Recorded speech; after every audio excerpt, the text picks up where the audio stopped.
Today I'm going to answer two main questions about small planets, but I'm working towards a long-term goal that I think many of us share. That long-term goal is that I would someday like to find a planet that looks like this, or at least a planet that also has signs of life in its atmosphere, regardless of whether it looks just like the Earth or not. I think that there's a good chance that a planet that has life on it orbits one of the nearby M-dwarfs we've already heard about today. And the reasons why, I will tell you more coming forward. The first two questions I'm going to address are, one, how common are planets orbiting low-mass stars? And second, what is the compositional diversity of small planets? It's not enough just to know that a planet is small. We'd like to know whether it's made out of rock or whether it's made out of gas, and whether that planet could possibly have a liquid water ocean and perhaps life forms on the surface that give off signs of their existence in the planet's atmosphere. To begin, we heard a little bit earlier today about methods used to find planets. This video here is showing the transit method in action. This is the transit of Venus across the surface of the sun a couple years ago. At the time, I lived in a cloudy place, so I didn't see this. Did any of you see it? All right, you're much more lucky than I am. But the good news is that with space missions, we can see things like that happen all the time. We can also do this from the ground. But in those cases, the stars are so far away that we would never actually see the planet cross the surface. We wouldn't see this beautiful picture of Venus cross in front of the star. Instead, what we would do is we would measure the brightness of the star, and as the planet blocks the star, the whole system looks fainter. If the planet is big, the system will look much fainter. If the planet is small, it'll be a tiny difference in brightness. By measuring the repeatability of these events and timing the time between one transit and the next transit, that tells us how far away the planet is from the star, which allows us to estimate the temperature of the planet. That's one way we learn about planets, and that tells us the size and orbital period. The other method that I'll focus on today is the radial velocity method, or also known as the Doppler wobble. In this case, you could think of this as a person with a hula hoop. As a person hula hoops, the hula hoop takes a large circle, and your hips take a small circle. In that analogy, the star is your hips, and the hula hoop is the planet. And that method tells us about the mass of the planet. If we put these together, if we're lucky enough to have both the transit and the radial velocity method for a single planet, we can get the density and infer something about the composition. So how big are those signals? Now that I've told you that they exist, how easy is it for us to actually measure them? We can answer that question by looking at our own solar system as an example. Let's start off with Jupiter. It's a pretty massive planet. We would expect to see large signals. If we happen to be aligned just so that Jupiter appeared to cross in front of the sun, we would see a decrease in brightness of 1%. That would be hard to tell by eye, but it's perfectly within reach of all of our modern instruments, so we do this routinely. The radial velocity signal in this case is 12.5 meters per second, which sounds like a small number. It's roughly the speed you drive your car down a residential street, but that's also well within the reach of our current instruments. You saw that earlier today. The challenge in this case is that the orbital period is long, so you need to have an instrument that's precise over long time scales. Things are much harder if we go to the Earth instead. In that case, the decrease in brightness is only 84 parts per million, and the radial velocity signal is 9 centimeters a second. That's much smaller than the current 1 to 2 meter per second precision that we're seeing with our top-of-the-line instruments today. That means we still have a long way to go if we'd like to find Earth-like planets in the habitable zones of sun-like stars. So what should we do? Should we just stare at stars like the sun and despair? I don't think so. If I show you the sizes of the planets compared to the sun, you can see right away that we have a little bit of a problem. Jupiter and Earth are just tiny compared to the sun. So one way we can make our lives a little bit easier is to go to smaller stars. Even a large red dwarf is only about 60% the size of the sun. And a typical red dwarf looks downright puny compared to a sun-like star, which means it's much easier for a planet to boss it around and produce a detectable signal. To add numbers to this slide, here's a whole bunch of numbers representing the detectability of a small planet in the habitable zone of a star of a various size. For instance, the orbital period tells us how far the planet has to be in order to have roughly the right surface temperature to have liquid water. So for a planet orbiting a star like the sun, that's 365 days. If it orbits a large M-dwarf, it's down to 80 days. And for a tiny little M-dwarf, down to only 17 days. So we'd all be very old, but we'd be very detectable if we lived on a planet orbiting a typical M-dwarf. As you move that planet closer and closer to the star, you also increase the transit's probability, the likelihood that it would appear to cross in front of the star, and therefore be detectable via the transit method.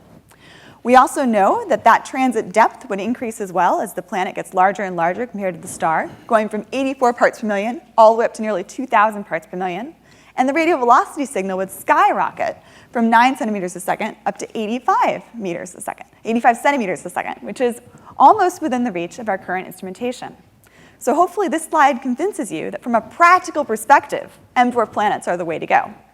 But I think many of us are scientists at heart, and even though it might seem technologically more feasible to target M-dwarfs, we want a more compelling scientific reason to do so. So what's that motivation? In that case, the rationale for focusing on M-dwarfs is that they're everywhere. They're the most dominant constituent of the stellar population of the Milky Way galaxy.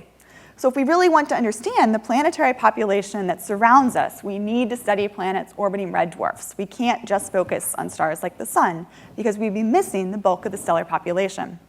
To really drive that point home, I'm going to show you the population of stars within 30 light years, as measured by Ton Henry and the Recons Consortium. We start off with the retirees, the white dwarf representing the end stage of stellar evolution for stars like the sun. We then have a few stars that are a little bit more massive than the sun, a handful of stars that are just slightly bigger than the sun, about 20 stars that are the same size as the sun, about twice as many stars that are just a little bit smaller, and then over 250 stars that are really tiny M-dwarfs. They're really all over the place, which explains why some extragalactic astronomers refer to them as the vermin of the sky, because they just get in the way. I think they're lovely, though, and the question that I ask all the time, and that I think many of you ask as well, is how many of these little red dots harbor small planets? Well, we can answer that question by looking at the data from the NASA Kepler mission. Kepler was designed primarily to answer the question of how common are Earth-like planets in the habitable zones of sun-like stars, which means that the bulk of Kepler's targets were stars like the sun. But Kepler also looked at roughly 3,000 or so M-dwarfs. And looking at that M-dwarf sample in particular, Dave Charbonneau and I assessed the likelihood that Kepler would have seen planets around those stars, updated the properties of those stars and the properties of their planets, wrote our own pipeline to make sure we found all the planets and understood how well we'd search for them, and then came up with some answers as to the frequency of planetary systems orbiting smaller stars. Here's what we found. For a typical M-dwarf, there tend to be roughly 2.5 planets per star. So this artist's rendition of the Kepler 42 system is perfect. You can see here 2.5 planets. The other thing we learned is that 1 out of every 4 M-dwarfs has a planet that's the same size and the same temperature as the Earth. All of this was based on Kepler data, and Kepler's M-dwarfs were heavily biased towards the largest red dwarfs. What we're seeing today is that for the really small red dwarfs, stars like LHS 1140, these planetary systems might be even more common. So this might be a lower limit. It might be more like 1 out of every 3 very late M-dwarfs harbors a potentially habitable planet. All I've showed you so far, though, is the sizes and the temperatures of these planets. So let's look a little bit more at habitability. We want to know which of these small worlds looks like this. And there are dozens of questions we'd like to answer. We'd like to know about the carbon silicate cycle and about plate tectonics and about whether these planets have livable atmospheres or not. But for now, we're just going to answer 2 basic questions. First question is, do these planets have liquid water? And we're going to take a broad brush answer and say, if the surface temperature of the planet is between 0 and 100 degrees Celsius, that it does. And there are a whole bunch of knobs you need to turn to actually make sure that that works out. But for now, we can do a basic temperature argument. And then the second question is, which of these planets have rocky surfaces? We know that it's easier to find a planet if it's relatively large compared to its star. So to make our lives easier, let's ask, how big can we make this planet before it's no longer likely to be rocky? Would we possibly find a planet that's, say, 1.5 Earth radii that looks like this if we were to do a cross-section, where the blue layer is just a thin atmosphere and the bulk of the planet is rocky, with perhaps a core and a mantle? Or would that particular planet look more like this, a tiny little core of rocks and ices surrounded by a puffy envelope of hydrogen or helium or water or other gases? We can answer this question by taking mass measurements of planets that are known to transit. There are 2 ways we can measure the masses. We've heard about the radial velocity method, and the other technique, which was hinted about before, is transit timing variations. In those cases, where we have multiple planets transiting the same stars, you can look and time exactly when each planet crosses in front. And here, in this mesmerizing movie of Kepler multi-planet systems, you don't see this effect. But if you were looking very closely with a spacecraft and just watching, say, this star here, you might notice that these two planets could interact with each other, and the red planet could cause the yellow planet to transit periodically early or late. And by measuring the times of transit for the yellow planet, you could figure out the mass of the red planet. This works best for certain types of systems where the planets happen to be close to integer multiples of each other's periods, and it allows us to probe a slightly different sample of planets than does the radial velocity method. By combining the RV method and the transit timing variation method, we started to learn a great deal about the compositional diversity of small planets. So what do we know today? To begin, we need to pick up a favorite cookbook for different ways we could build planets. And here, the cookbook I'm showing you is Models by Li Zhang and Dimitar Sasalab. Shows you the sizes of planets versus the mass. Each colored line is a different recipe you could follow. You could see here you could have an all-water planet following the blue line, or an all-iron planet following the orange line. Neither option is particularly realistic, but having these lines on the diagram allows you to see what different combinations of mass and radius would mean for a planet composition. Here you can see Venus and the Earth in the lower left. They lie between the line that's white, indicating an all-rock planet, and the line that's red, indicating a 50-50 mixture of rock and iron. Now I'm going to show you where all of the exoplanets fall, for which we have mass measurements that are measured to better than 20% precision. Start off with Kepler 36b, a planet with nice tight error bars in both dimensions with a mass from transit timing variations. We then have Corot 7b, Kepler 78b, Kepler 10b, Kepler 93b. You're probably noticing a pattern. All of these little planets are following between the white line and the red line. It's almost as if they have the same compositions as Venus and the Earth. We could even take our cookbook and follow the Venus and Earth recipe and scale it up to larger masses. And what we see is that, yes, that model runs straight through all of those data points. Could we scale up our recipe even more and make a planet that's 10 Earth masses and follow that same recipe?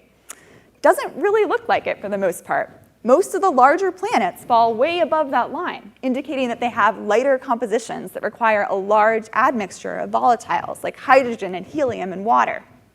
We've added more planets to this diagram since 2015. See a new addition up here and here. And those planets both fit the mold, where in general, for these hot, highly radiated planets, we see that planets that are fairly small, say below 6 or 7 Earth masses and below 1.7 or 1.5 Earth radii, they tend to be dense, consistent with Earth-like compositions, whereas the larger planets tend to be fluffier, requiring more volatiles. It's important to keep in mind, though, that this sample is heavily biased towards the planets with the masses that we can most easily measure, so they tend to be very close to their stars, which means that their early histories might have looked a lot like this. And that means that they might have been influenced over time by radiation from the star that stripped away part of their envelopes. If we really want to understand the compositions of planets in the habitable zones of their stars, we need to expand this diagram to include planets that are cooler as well. I don't have time to go into the larger sample of planets with less precise mass measurements right now, but I encourage you to check out this wonderful collection of papers where you can start to see how the mass radius diagram changes as we add more and more planets. And you should definitely ask Zach as well about what we've learned about the composition of LHS 1140b from combining mass and radius measurements. What we're seeing is that small planets are complicated, and there's not necessarily a single formula that predicts all planets. The influence of the star matters as well.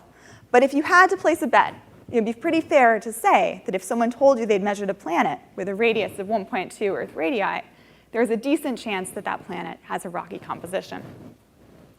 So for today, I began with 2 questions. The first question was how common are planets orbiting low-mass stars? For that question, we saw that they're very common indeed. We saw that there are 250 M-dwarfs within 30 light years. And we know now that on average, there are 2.5 planets per M-dwarf. Sarah Ballard and John Johnson has also told us that those planets tend to come together. There tend to be M-dwarfs that harbor 6 to 9 planets on very flat coplanar orbits. And then the other half of the M-dwarfs tend to just have 1 planet, or maybe they have lots of planets that are misaligned.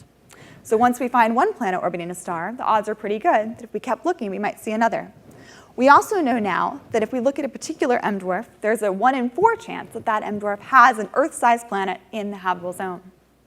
The second question I asked was, what is the compositional diversity of small planets? What we saw here is that for small planets that are close to their stars, they tend to have Earth-like compositions, which might suggest that there's some universality in how small planets form. For larger planets, we see that they require volatiles. But the jury is still out on exactly how this breakdown between primarily rocky and primarily gaseous planets changes as we go farther and farther away from stars. So I'd like to thank the organizers very much for inviting me to speak here today, and I'd be happy to take your questions.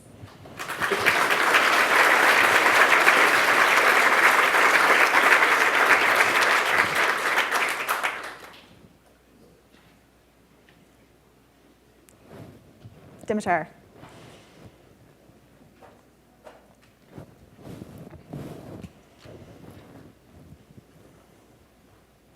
Excellent talk, Courtney, and I want to ask you for looking into the near future. So what would it take to really expand the answer to your second question to not highly irradiated small planets?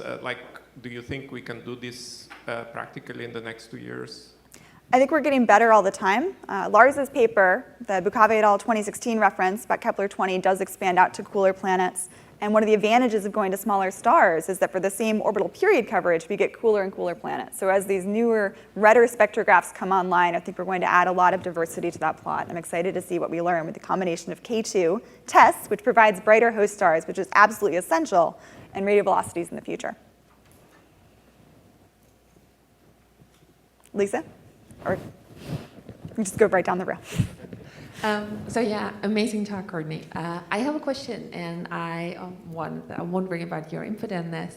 So basically, as you showed very convincingly, I think we have a fascinating diversity of planets that we expected. And if you start to add this UV issue to it, I think on a positive note, I'd expect it actually to make some of the features that we can find easier to actually detect because we'll puff up an atmosphere, or maybe it's just being lost. Did you take that into account in terms of, some of the ones that look terrible might actually have a much better signal to noise while we look at this? Or is this something that, factors into the observation discussion? That's a really good point. And I think it's fair to say that if planets are losing their atmospheres, depending on the wavelength you look at, they might have bigger signals than you would expect. I think at the moment, the sample of planets that have bright enough host stars that we can do this well is small enough that we can almost go down and check all of them and make sure that they're good targets or bad targets before devoting time. In the test era, it's going to be more important to do advanced modeling. Yes? Lawrence Krauss, maybe you alluded to this, maybe you meant that the summary you said larger planets require volatiles, but I'm wondering if, based on what you said, it might work the other way around, that volatiles require larger planets, namely that you have to have a certain mass to be able to retain the atmosphere in the presence of strong irradiation from the sun. That's an excellent point, and that probably is a wording that makes more sense from a planetary evolution standpoint. Let's go to the right side of the room. Just a comment and a question. Hopefully the Swiss-led ESA KOPS mission will also help fill in that mass radius diagram. Oh, it definitely will. And KOPS, I think, will be essential for doing follow-up observations of planets that transit once or twice in the test data and to get better precision measurements to do transit timing variations. And I didn't mean to omit you. Okay, take my Swiss hat off for a moment. All right. Can you comment on, I seem to recall there was some ambiguity for mass measurements between informing these mass radius plots between transit timing variation masses and RV controversy. Can you comment just a little bit on that? Sure. There is a little bit of tension for certain systems where the RV and transit timing variation masses point to slightly different answers. But most of the time, it seems like adding in more complexity in the models to recognize that there are multiple planets in the system and considering all of them when doing TTV modeling rather than individual pairs of planets tends to clarify the situation a bit. Having a larger sample of planets for which we can do both TTV and RV measurements will also be useful. But we're working hard now to try to find signals that are just at the limits of what our detectors can do, and that makes it difficult to tell for individual systems what the true answer can be. So I think as we all work together with multiple RV instruments, multiple TTV analyses, we'll get closer and closer.